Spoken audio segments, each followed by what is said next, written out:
It's time to ride it. 3, 2, 1, let's get it.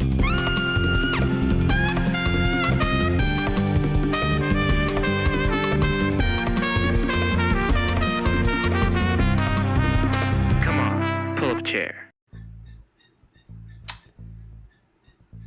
Hello. Welcome. It's just me this week.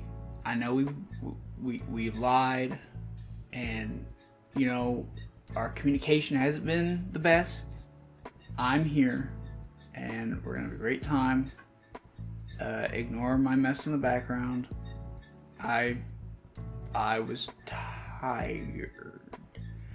Anyway, so Braydan texted me and said, you know, he had to run and get some milk, and you know, as one does, he never came back, so we're without Braydan this week. I'm sure he'll be back. He went to get milk. No. How long could he be gone?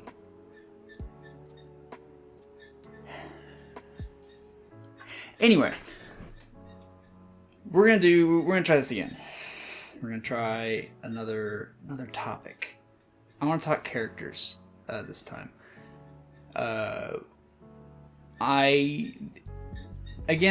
Before we start, these are not scripted out. This is me kind of just sharing what I know. And sometimes I'll include examples. Like last time with my messaging and filmmaking, it was a bunch of movies. But you know, I've got a bachelor's in film and TV and part of an MFA degree, so I kind of know things. But we're gonna talk characters. So, what is a character? Character, to me, is a human being in a story. That is what a character is. And in most cases, that means it's someone we can relate to. Now, the way we relate to them is different depending on the type of character. So, let's talk the protagonist first. Now, with a protagonist, we should be most interested in what they have going on. Whether that's being the most relatable, which is usually the case in my experience, or it's, you know, they are just clearly the focus. They need to be clearly the focus. So, what does that mean? It means that we aren't rooting for the bad guy, which means they need to be likable to an extent. That doesn't mean that they need to be perfect by any means. Matter of fact, and this isn't for everybody, but every time I see a perfect protagonist, I start to not care about anything in the movie. For instance, the Fast and Furious franchise. At this point, and there are people that love those movies, and you know that's fine. Some people there is an audience who just wants to see cool action sequences. That's fine. If that's your thing, go for it. For me though, it's not relatable. It's not that they're not likable necessarily, but they're too good at everything. There's no stakes for me. I mean, in those movies, they could say a nuke is going to go off in 24 hours, and it's like, I know that nuke isn't going off. I know that from the beginning because there are no stakes because they're good at everything. They don't seem to make mistakes. But, you know, those movies are making money, so there is clearly an audience for them, and that's totally fine. Because some people want a true escape from actual life. They don't need to relate to the characters. They just want to they want to feel excited. They want to be like, oh wow, he's driving that off a cliff so that the rope will attach from that bridge, from the rope bridge, and then they'll swing across the canyon. And while that's, even if like that was a video game, that's insane to me. But you know, more power to you if you like that stuff. It's totally fine. A good character should be likable. Those characters are likable. They should have good qualities, but in my opinion, they should also have some negative things. Maybe they lie a lot about certain things, or maybe their past is creating conflicts in their present, like a criminal turned hero or something. Maybe they're trying to break some of those habits. That's kind of our idea in the feature film that Braydan and I are working on, which we're going to get back into it. It's been a long time, I know. As soon as Braydan comes back with his milk, we will get back into it. But the thing with the feature film is we have designed a protagonist that has a past as an assassin. Kind of almost... if you've seen Ballerina, the John Wick movie spinoff, it's almost a situation like that, except Jeunet has or is working to leave that life behind, and she's still just trying to break her mindset, and we noticed a lot of problems with our feature film, which is why we kind of had to go back. We had to backtrack because our focus, which is, I'm going back a little bit, but our focus was not around Jeunet. It was around the coyote. So we realized that, which is a good thing, and so we've had to, rework some things, take a little longer with the beat sheet, which we're really hoping to be done with soon. Not that we're sick of it, we're excited to do other things as well. We've got likable, flaws, I think another quality for a protagonist, and antagonist too, is a goal. We need to know what they want, whether that's in the plot or just in life for them. Maybe it's like there's this lonely accountant, and it's like he's expressing that. Maybe he's not voicing that through dialogue, but maybe we can just kind of feel it, we can see it. But if we don't have him pursue that goal, then we kind of just have a lonely accountant that doesn't care that he's lonely. So we need to see, and this would depend on the story, but like in my example here, we would see this accountant try to, maybe he's just making friends, and then maybe it turns into a romantic situation. Maybe he finds a date. Maybe he, tries to kind of kickstart his social life, and he's just trying to kind of put things together. But we need to see our protagonist reach those goals. So that's basic stuff for a decent protagonist, in my opinion. Now, if we move on, let's go on to the antagonist. The antagonist, in my opinion, is more tricky, I would say. There are antagonists where they have no relatable qualities. They are just evil and that's it. That's fine. I don't see anything necessarily wrong with that. But if we make our antagonist relatable in some way, it creates a more interesting character. Like if we think about, the MCU, before it, Thanos, he wanted to kill half of life to essentially fix the overpopulation problem. It would create more resources because there's less people that need food, water, shelter, whatever. So that was his goal. And we can see he truly wants to help people.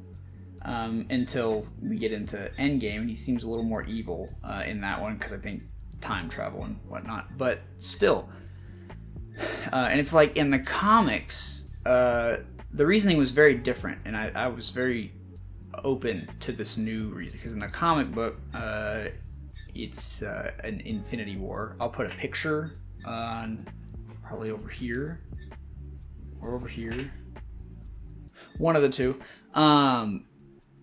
But in the comics, he was doing it to impress Lady Death. I believe it's Lady Death. But she's essentially the Grim Reaper of the Marvel Universe, which I don't think the movies have added her in or whatever yet. But I also have been paying attention to the Marvel Universe recently. But it's a great example of an interesting character, and it's such a small, minor thing, but it's enough to be like, it makes us question, what if he's right? And obviously, we know he's not, but there's enough of a nugget there to make it somewhat interesting. Now, there have been antagonists that are at least somewhat correct. Maybe there's like a revenge thing where they were extremely wronged or something. And that doesn't necessarily make what they're doing right, but it can make us feel some sympathy. Let's say, for instance, Jeunet. Let's go back to that. She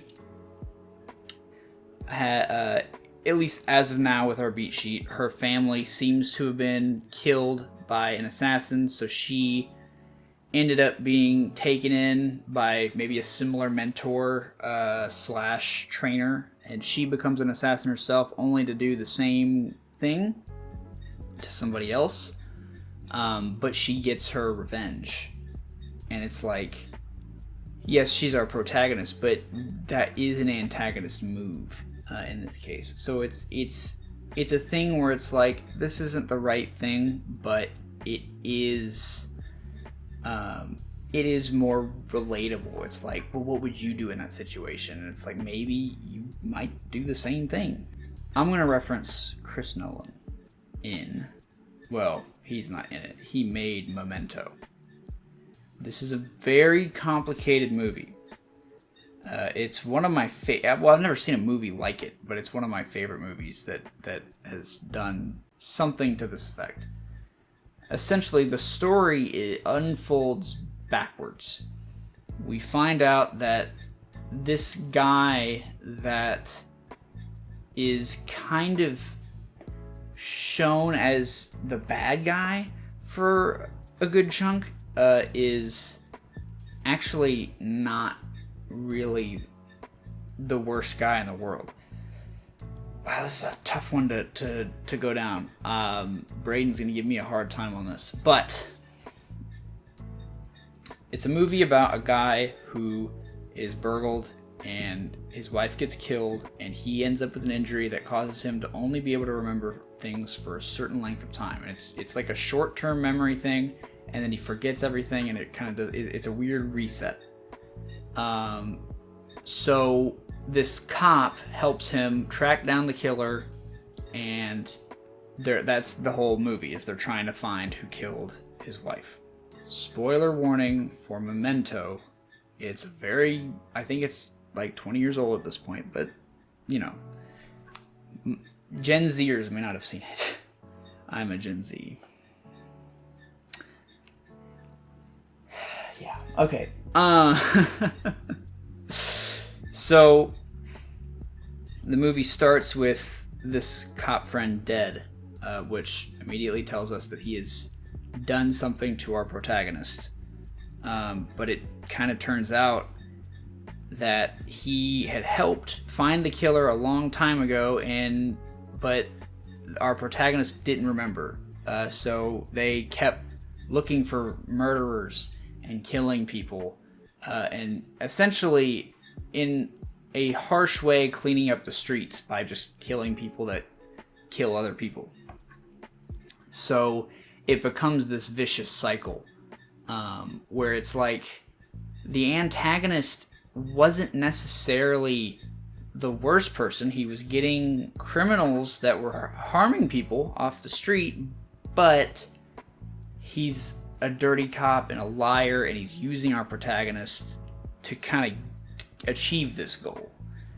So having a relatable goal from the antagonist, while having morals and not having that line, because usually our protagonist has a line that they don't cross.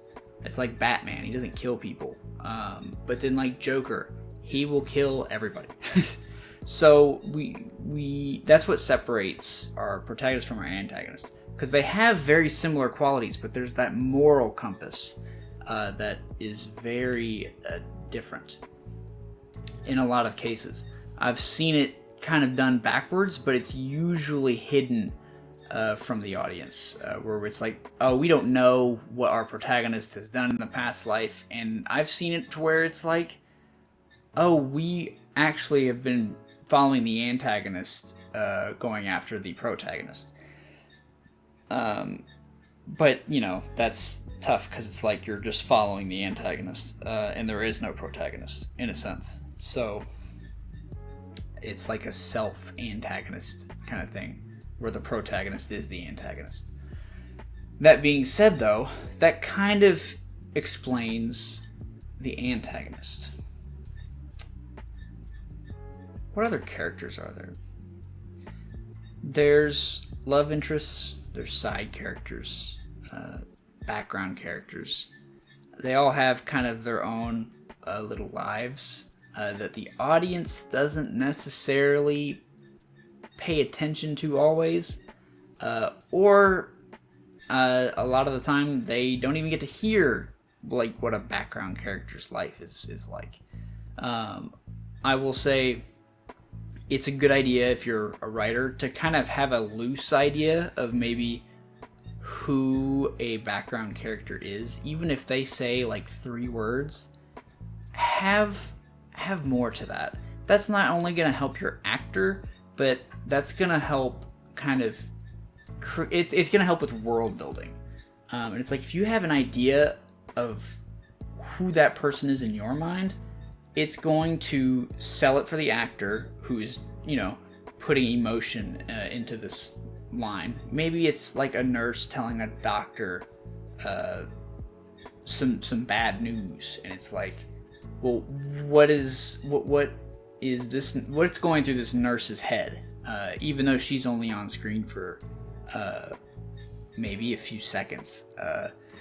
A good example of this is like House MD. They have a lot of like people that kind of deliver news or just random bits of plot information to our main protagonist doctors, and it kind of helps move the story along.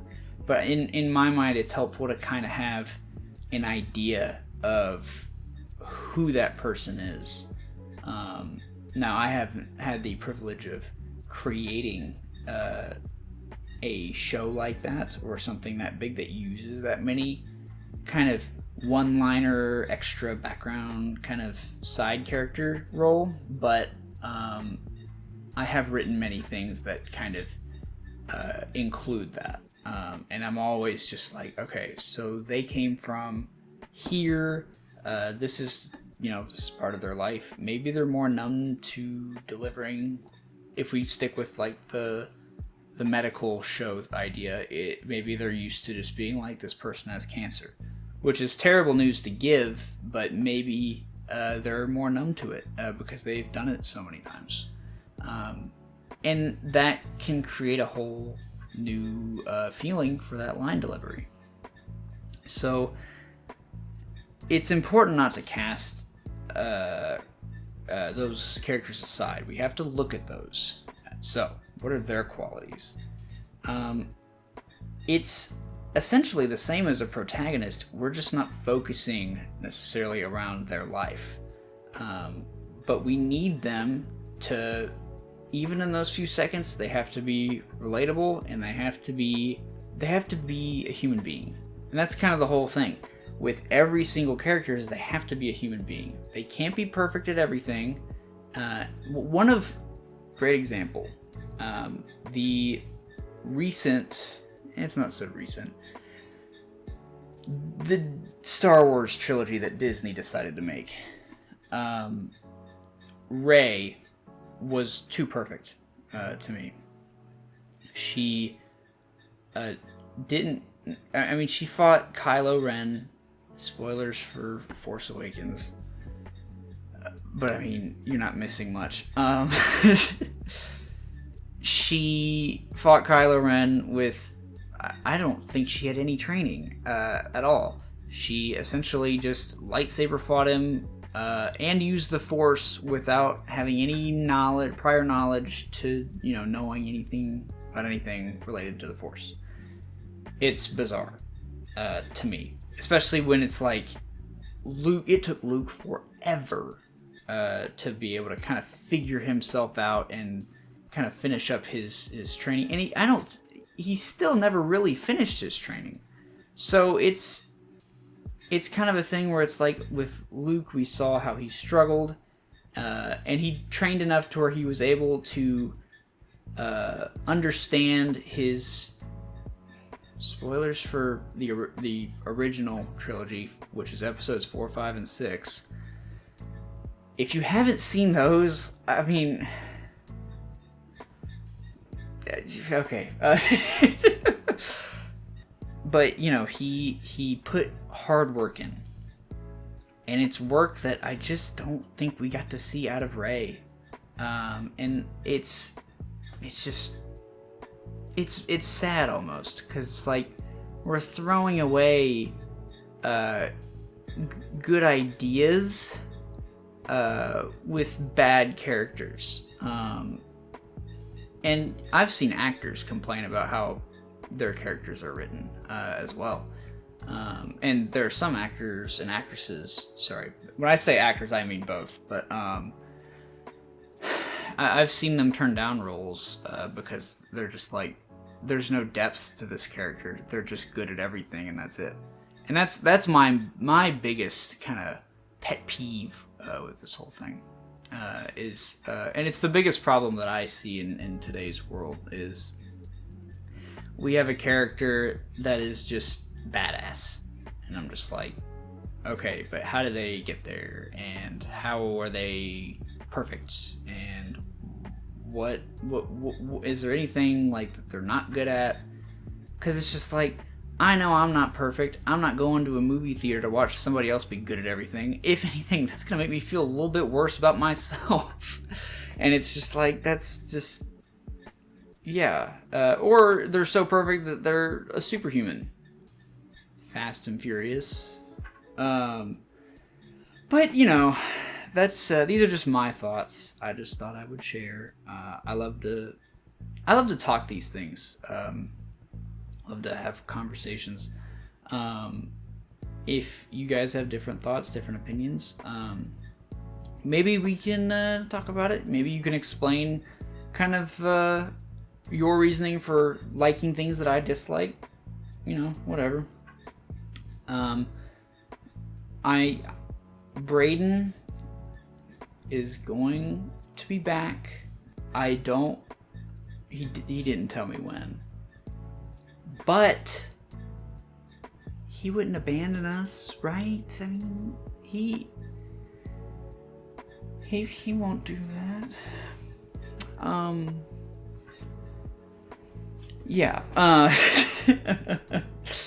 Anyway, I hope you guys enjoyed this little rant tidbit. This is just my opinion. I didn't necessarily do research on this. I just kind of using some general things that I've picked up here and there, working with Braydan, working on short films, other things.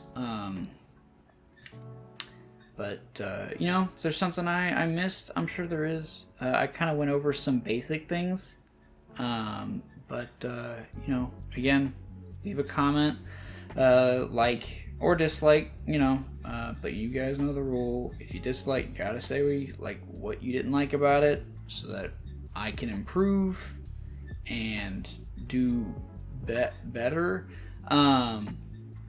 Subscribe, check out some of the episodes of the podcast, the writer's room kind of mainline stuff. We're on Spotify, Amazon, Apple, kind of a bunch of the podcast services. So if you are more of a listener, you can check us out there. We also have an Instagram and a TikTok, and YouTube Shorts. We got just a bunch of our funnier moments. If you're more short form, I encourage you to check out our long form stuff. But if you are short form, we're working on posting a bunch of those, so you can check those out. It'll be in the description. But yeah, that's all I really have for today. I hope y'all enjoyed, and I will see you next week. Bye.